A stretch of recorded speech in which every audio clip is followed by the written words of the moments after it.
why scapegoat survivors struggle to speak up. Scapegoat children of narcissistic parents aren't permitted to speak freely. The voice that counts in the family is that of the narcissistic parent. So the scapegoat child learns to be wary of whatever comes out of that parent's mouth. So often, the content serves one of three abusive functions. That is to devalue, deprive, or domineer the child, otherwise known as the 3Ds. All that seems to matter is keeping the parent happy so that they don't attack.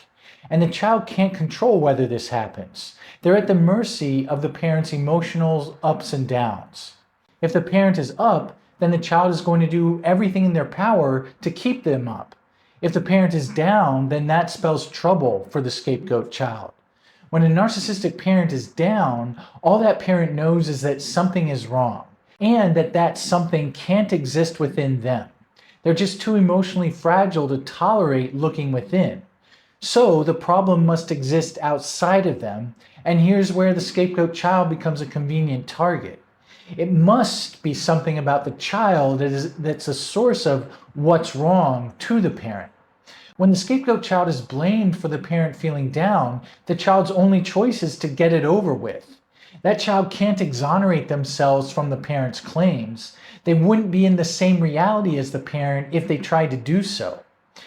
As I've said a lot, it's far better to be a defective somebody to a flawless someone than nobody to no one.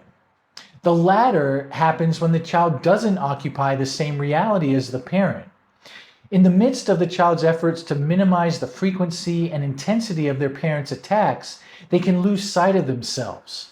A terrible casualty in all of this is the child's right to evaluate for themselves whether their parent is meeting their needs. That may seem outlandish to many scapegoat survivors, but it's a perspective afforded and endorsed for children with good enough parents. But the scapegoat child's dislike, anger, and fear over how their parent is treating them simply cannot exist. The scapegoat child has to deny, isolate, and evacuate such feelings within themselves. Others may have a right to be upset with the scapegoat child, but not the other way around. The child's mission in life then is to keep the parent as happy with them as is possible. Since all the narcissistic parent cares about are their own feelings, then the child must essentially do the same. So why on earth would the child go against their mission and say anything that might upset their parent? There's just no reason to do so while the scapegoat child is being raised by their narcissistic parent. In today's video, I discuss why it can be hard for adult scapegoat survivors to unmute about what they don't like in close relationships. They have learned that closeness to others means muting themselves and keeping others happy at all times. That doing so creates a sort of pseudo-harmony that the scapegoat survivor is very wary of disrupting. And yet, most scapegoat survivors grow tired of this one-sided arrangement. I'll explain why saying what you don't like about how someone close to you is treating you can feel so terrifying. We'll pay particular attention to what it's like in the moment when you go from everything being good with the other person to bringing up a topic that's bothering you. These moments of transition can be particularly scary for scapegoat survivors. And I hope you'll watch until the end because I'll describe how to use those 3 pillars of recovery to survive these moments of transition and eventually realize that you're now safe to unmute what's hard to say in close relationships. Well, my name is Reid, and I'm a licensed psychotherapist practicing in California and a scapegoat survivor myself. I've worked to understand what helps scapegoat survivors know that they are now safe to unmute themselves. And unmuting includes knowing one's true desires, needs, and thoughts about what's going on around you. I've found these 3 pillars of recovery to be effective in helping scapegoat survivors unmute. Pillar number 1 is making sense of what happened so that you know the abuse was not your fault.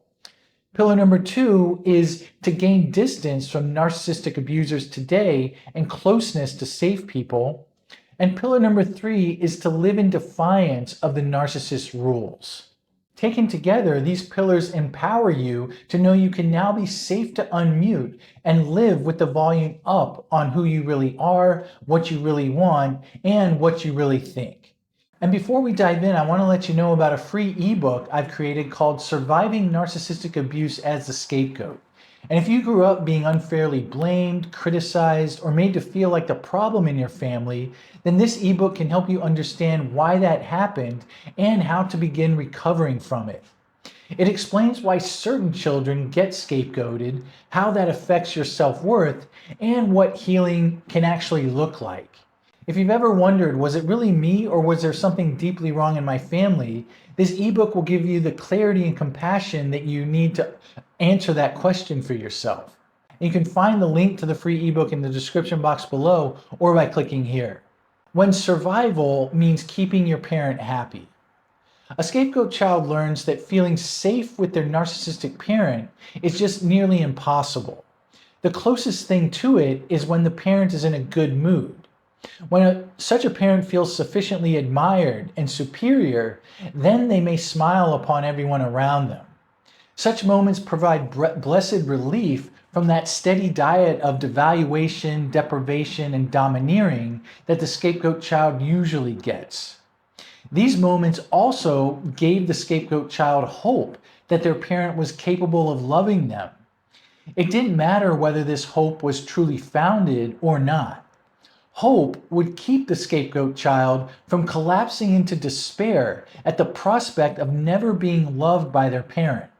The other important function of these seemingly harmonious moments is that they reinforce the scapegoat child's motivation to keep what they don't like about their parent out of their awareness. There's a lot outside of the child's control about whether their parent will be happy or not, but the child is in control of what they show to their parent.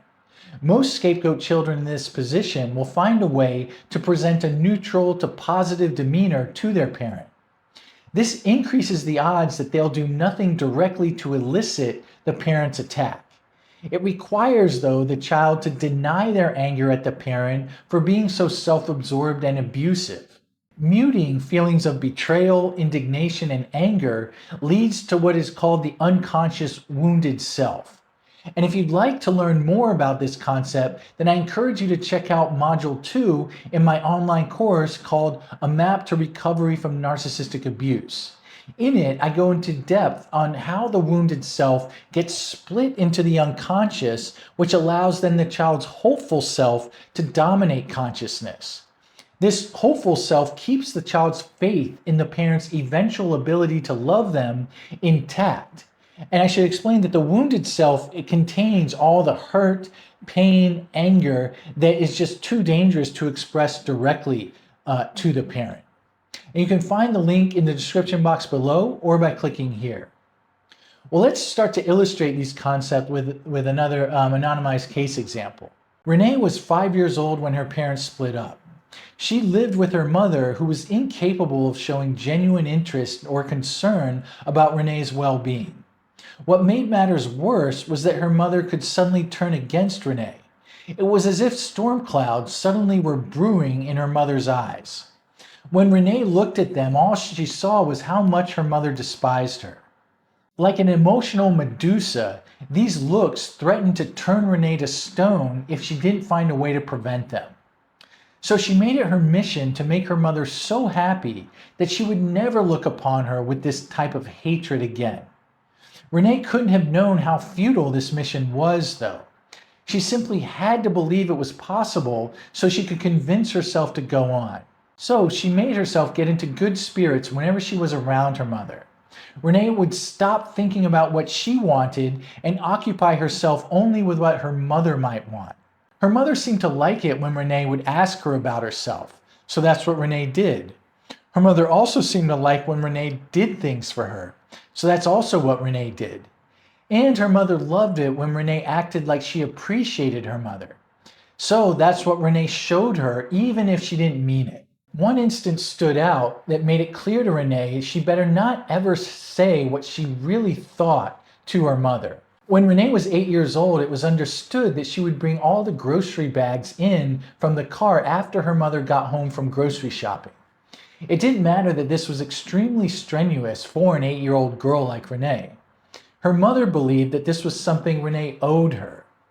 But on this particular day, the grocery bags were particularly heavy, and it was in the dead heat of summer. Renee was having a really hard time muzzling how much she disliked her mother for forcing her to do this. So as Renee went out to the car to get the last armful of bags, she thought she had found a way to register her dissent with her mother.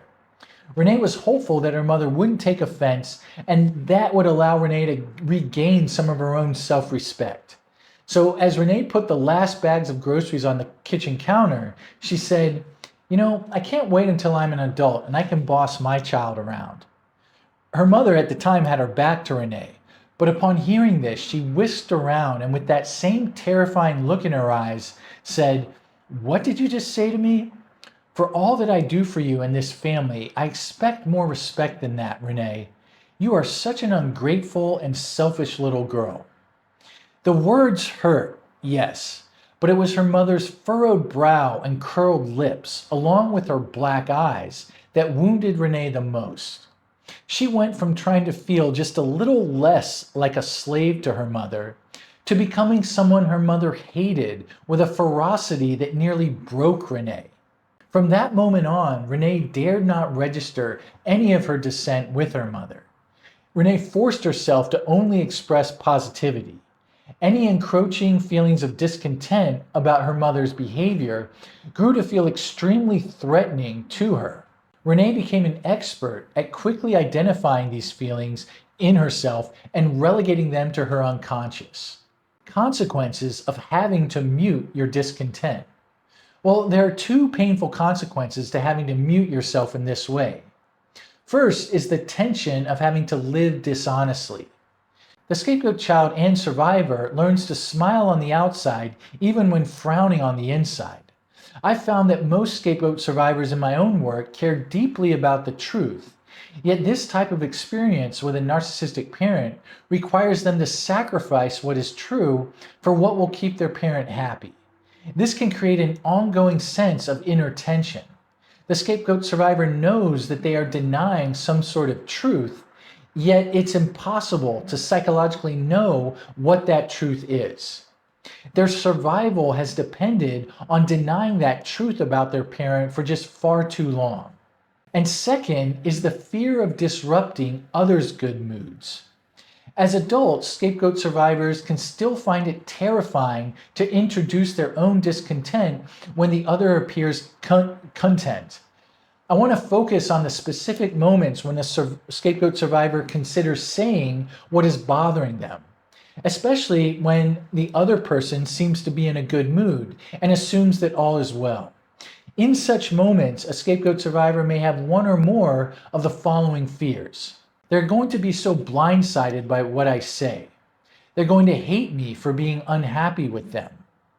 They won't want to be around me anymore because I ruined their happiness.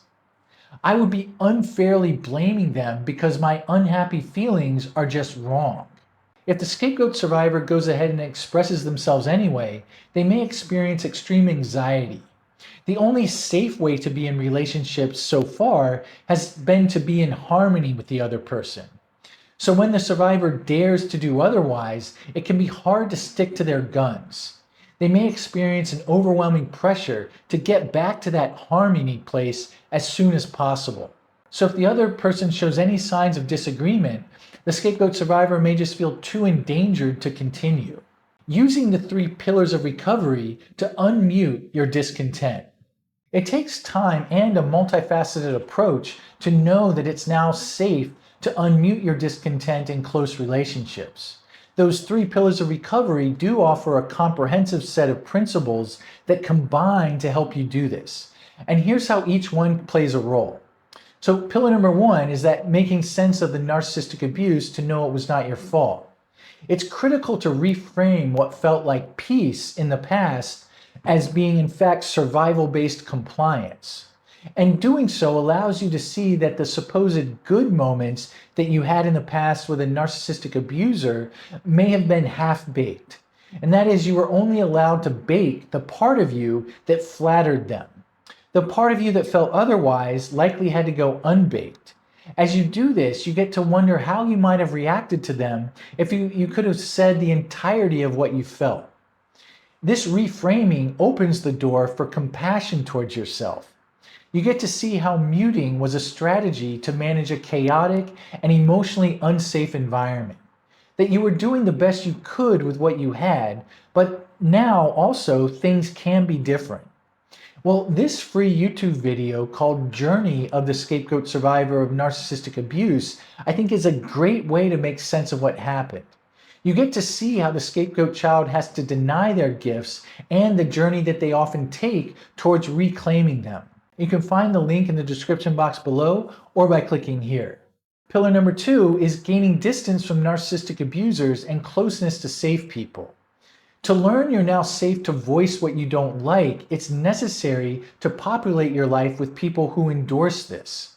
And this means using your ability to discern the character of others to find those who are emotionally safe.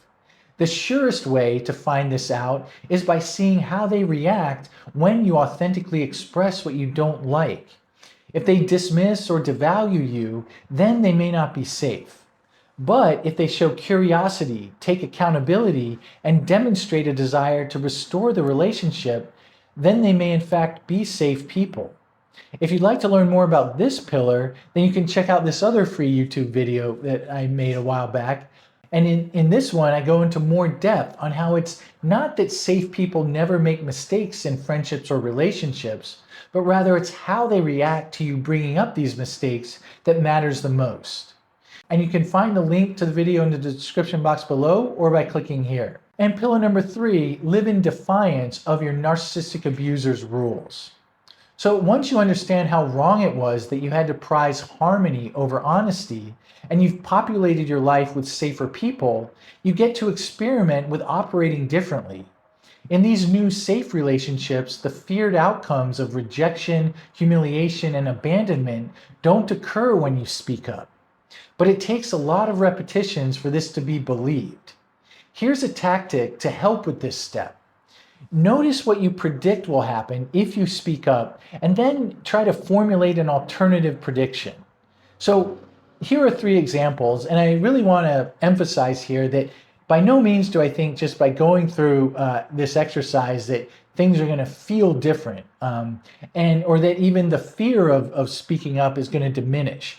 It's really just to articulate a way of thinking that might seem natural and some alternatives. Again, just with all of these steps, with practice and patience, things may begin to feel kind of more experientially true. So let's say you have an initial thought of it's not safe to say this. An alternative prediction might be something like, my needs matter, even if they cause discomfort. Or a different initial thought could be, I'm selfish if I have needs. And a different prediction could be, a good relationship can tolerate hard conversations. Third, an initial thought could be, speaking up ruins everything. Whereas the alternative prediction could be, taking care of myself will help this relationship grow. Then you can go ahead and say what you have to say to see which prediction was more accurate. Over time, you can gather new evidence that unmuting doesn't mean losing everything. Eventually, the shift from we're fine to I need to say something may feel less like disturbing the peace and more like saying your piece. Well, let's go back once more to Renee to illustrate. She mostly kept to herself at home and then would present a smile whenever she had to interact with others. In high school and college, she'd pine for when she would get to be alone. Although she'd feel isolated, interactions felt equally anxiety-provoking. At least when she was alone, she was in full control. Interactions meant everything having to feel out of control and her having to present an approving facade at all times, then crossing her fingers that the other person would buy it and not attack her like her mother would so often do. Renee took a job as a sales analyst for a retail company right out of college. And there she met a man named Blake. He seemed to take a liking to Renee right away. He showed interest in what she had to say, and they seemed to find the same things funny. About a month in, they started dating. This was Renee's first serious boyfriend. In the second year of their relationship, Renee noticed that she would get frustrated with Blake at times. If they made plans, he had a tendency to change those plans at the last minute. For example, after agreeing to go to the beach that coming Saturday, Blake had texted her Friday night and said, "Hey, why don't we go to the park instead? I'll invite some of my friends to join us." It wasn't the change in plans that Renee disliked by themselves. It was that Blake didn't ask her if that would be okay. Renee would usually ignore such frustration towards people she was close to. She feared that Blake might grow outraged at her for getting so upset over a little thing. But Renee had a lot of evidence that had built up in the past year with Blake that suggested he might respond differently. She remembered how he'd told her the way one of his closest friends told him that this friend felt like their friendship had become one-sided. Blake's friend felt like he was doing all the reaching out and that Blake just wasn't doing enough. As Blake told Renee this, he showed more concern about his friend's feelings than in trying to defend himself. She wondered, maybe he'll respond the same way to me. Also, during the course of the past year, Renee had gotten herself into therapy. Her therapist had helped her understand how unusually abusive her mother's stance towards her was. Renee grew able to talk about the pressure she felt to be what others expected her to be. She'd also begun to talk about the costs of this survival strategy to her. She and her therapist discussed how scary it could feel to go from communicating that she was 100% happy with someone else to telling them that something was wrong. Well, that moment of transition was upon Renee the following Saturday. She met up with Blake at the park, and initially they just started talking about what was going on in each other's lives. But as they were doing this, Renee's anxiety internally was building. She knew she had to tell him about how she felt about his changing plans so often. So she bit the bullet and said, "Hey Blake, I've been thinking about it and it feels to me like you change our plans at the last minute more often than I'd like. And I often feel like you don't ask me, but instead presume that I'll just go along with it. It kind of makes me feel like I'm not an equal partner with you here and I don't like it." Renee exhaled, having gotten out what she had to say. She looked at Blake, half expecting him to recoil with disgust, but instead he said, "Oh yeah, I see that. First of all, I'm really glad you're telling me this in our relationship. And second, you're absolutely right. I guess I get anxious when I want to change the plans, and so I just kind of blurt them out. But I haven't been involving you, and that doesn't give you a chance to say whether you want to go along with that change or not. If I feel a desire to change plans in the future, I'll be sure to ask you, and I'll be entirely okay if you'd rather us keep the original plans we had." Renee was elatedly surprised at Blake's response, and this would be the first of what would be many such corrective experiences where she would unmute herself with Blake, and their relationship would be better off for it. Well, if you'd like a written summary of today's video or recent videos, then I suggest you check out my profile on substack.com for Scapegoat survivors. You can find the link in the description box below or by clicking here. And with that, I want to thank you for tuning in this week, and I hope that if you find the moment of speaking up to be challenging, that this week's video was of some help. And of course, I always want to thank everyone for your continued support of this channel, the resources around it, and of each other, particularly in the comments section. With that, I look forward to posting again next Friday. Take care.